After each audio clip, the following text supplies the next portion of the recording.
Things before we start this thing up. Battery's charging. You're going to want to check the oil in the tank. Now this thing's been sitting for quite a while. So almost all the oil's drained out of the tank.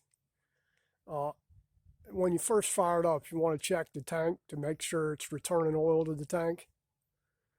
That there's nothing wrong with the pump. Of course, your light's going to go off. Your oil light's going to go off. Or if you got a gauge, it'll tell you how much pressure you got.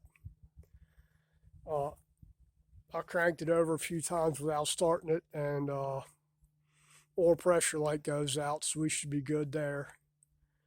You just want to keep an eye on it. If you don't see oil returning to the tank, you might want to dump it.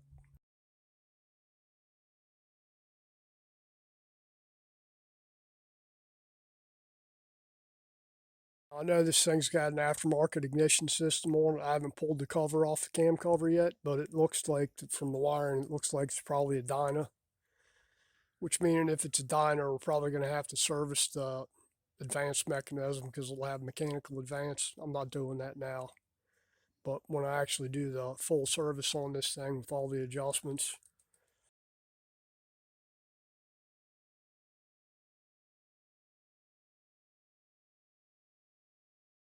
battery's running down pretty quick there.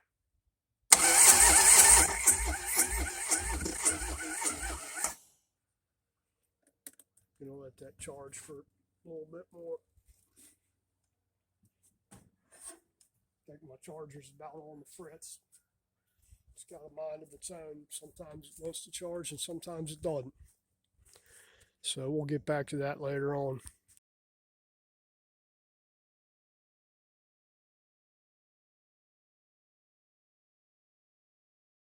And we have ignition.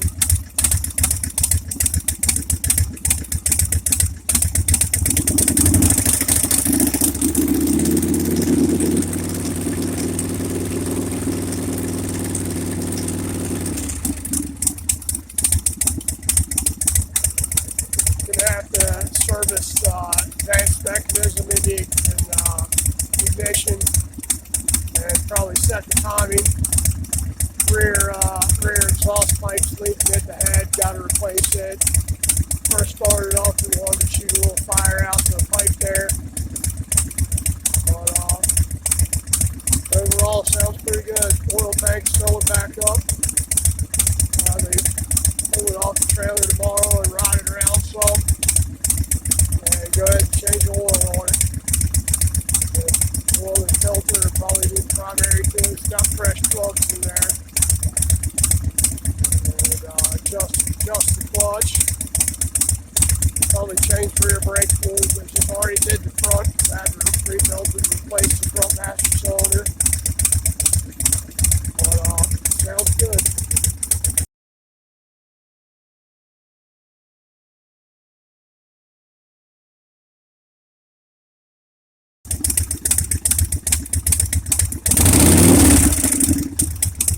Gonna want to check the charging system through just to make sure it's working. I can't do that out here in the dark, but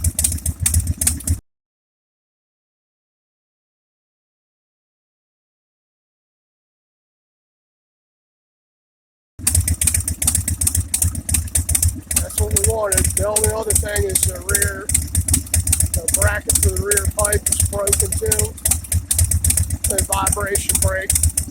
I pull that off there when I do weld the pipe up. Replace gasket up in the head. They'll pull it off there and probably slug it, weld it back together. A little bit stronger. That's not a wreck brake. That's a vibration brake back there. That's why it's important to line the exhaust up so you're not putting anything in a bind. You just shim it where it needs to be. Alright, that's it for this one. Appreciate it. If you like my content, like, share, subscribe, all that jazz, and we'll see you later when I start servicing it.